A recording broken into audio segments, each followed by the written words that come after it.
Kevin Hart had done hundreds of interviews, but something about this one felt off from the moment he stepped onto the stage. He was wearing a tailored deep blue jacket over a simple black shirt, looking every bit the A-lister he was. But as he greeted the audience and exchanged hugs with Jimmy Kimmel, there was a tension buzzing in the air like static. The green room earlier had been awkward. The staff, usually bubbly and accommodating, had been stiff.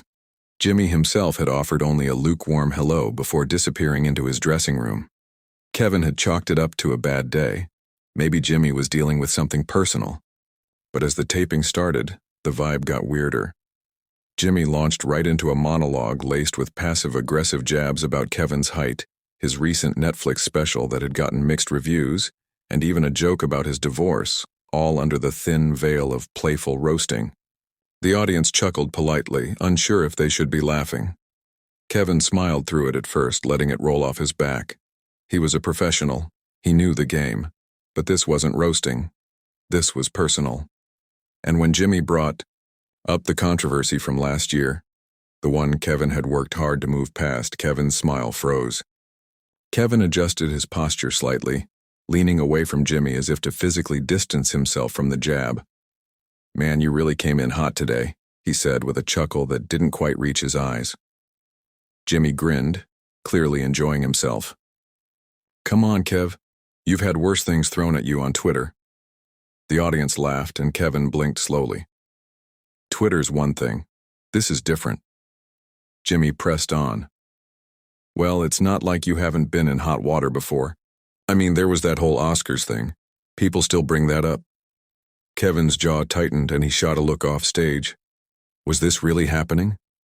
He glanced at the band, who were watching tensely, unsure whether to play a musical cue or not. Kevin turned back to Jimmy. "That was 5 years ago, man. You really gonna bring that up like it's fresh news?" Jimmy shrugged, sipping from his mug. "Just saying, it's part of your story. You can't run from your past, right?" The mood in the studio thickened. The laughs became more forced. Kevin leaned forward now, his voice lower. "There's a difference between talking about someone's past and weaponizing it. You know that, right?" Jimmy paused, sensing the shift. "Hey, I'm just doing my job, man. It's a comedy show." Kevin gave a humorless chuckle. "Right, comedy. Except you're not being funny, you're being petty. You know what? I've sat on this couch a dozen times. We've joked, we've laughed. But this feels like something else." Jimmy looked taken aback. "You're overreacting, Kev." Kevin stood up slowly. "Nah, what I'm doing is choosing not to sit here and be disrespected on national TV." A ripple of gasps spread through the audience. Jimmy tried to backpedal. "Come on, don't be like that. Sit down, let's talk about it." Kevin shook his head, pulling off his mic. "You want to talk? Call me tomorrow off camera. But I'm not going to let you turn this into a circus at my expense." He tossed the mic onto the chair and walked off stage, leaving Jimmy blinking in stunned silence. The band didn't play. The audience didn't clap. There was just silence, awkward, heavy silence, as the camera panned back to Jimmy's uneasy face. Backstage, Kevin's publicist was already waiting for him, eyes wide. "Kev, what just happened?" she whispered, pulling him into a corner. Kevin ran a hand over his head. "He blindsided me. That wasn't an interview. That was a hit piece." She nodded, biting her lip. Okay. Let's get ahead of this. We'll craft a statement, spin it, maybe frame it as standing up for yourself." Kevin exhaled sharply. "It shouldn't have to be spun. I didn't throw a tantrum, I just walked out." Meanwhile, chaos erupted on social media. Clips of the walk-off hit Twitter within minutes, fans arguing fiercely in comment threads. Some praised Kevin for defending himself. Others accused him of being too sensitive. Jimmy's team went into immediate damage control, issuing a vague statement about creative misunderstandings and respect for artistic boundaries. Kevin didn't respond publicly that night. Instead, he sat in his hotel suite, scrolling through messages from friends, fellow comedians, and celebrities. Dave Chappelle texted, "Been there, brother. Welcome to the club." Tiffany Haddish simply wrote, "Proud of you." But it wasn't just about pride. It was about the betrayal, the way someone he considered a professional peer had turned on him for a few extra clicks. In the following days, the media swarmed the story. Morning shows speculated about what had gone wrong.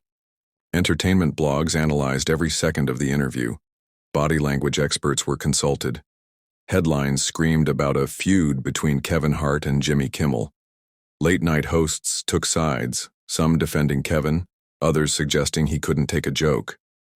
Podcasts dissected the fallout, with comedians debating whether Jimmy had crossed a line. Kevin, for his part, stayed mostly silent. He gave a brief interview to Variety in which he said, "I'm not perfect, but I know when I'm being played." That night wasn't about comedy. It was about someone trying to make a moment out of my pain. The quote went viral. Fans rallied behind him. Hashtags like #TryingTeamKevin and Respect Comedians trended for days. Meanwhile, Jimmy's ratings took a hit. Some fans boycotted his show. Others called for a public apology. Jimmy remained largely quiet, issuing only a bland statement about valuing all guests and looking forward to future collaborations. But the damage was done. Behind the scenes, networks grew nervous. Advertisers asked questions.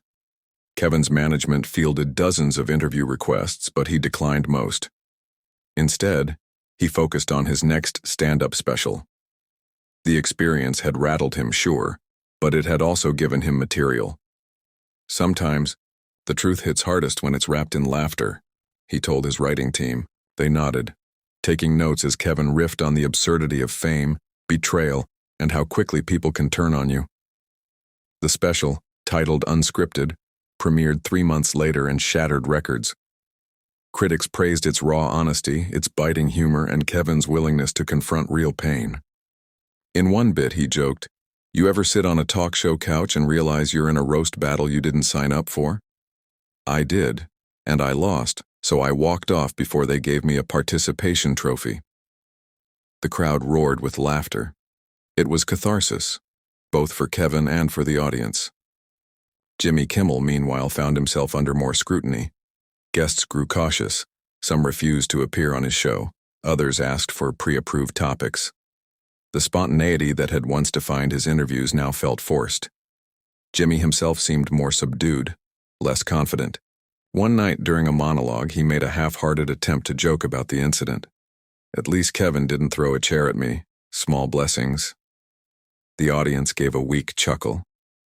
The spark was gone. In private, Jimmy reportedly told friends he regretted how it all went down. "I pushed too hard. I thought we were playing, but he wasn't in on the joke." But he never said it publicly. The closest he came was a vague apology during an interview with Howard Stern, where he said, "I've learned that sometimes being funny means knowing when not to be." By then, the moment had passed. The culture had moved on. But the stain lingered, a reminder of how quickly a familiar stage could become a battlefield. Kevin's relationship with the talk show circuit changed forever. He became more selective, favoring podcasts and long-form interviews over quick laughs. He appeared on shows hosted by people who respected the craft and the conversation. He joked about having PTSD from talk show couches, but there was truth behind the laughter.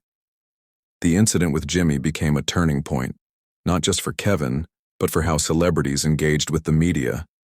The power dynamic had shifted. The audience, once hungry for drama, began craving authenticity. Kevin leaned into that.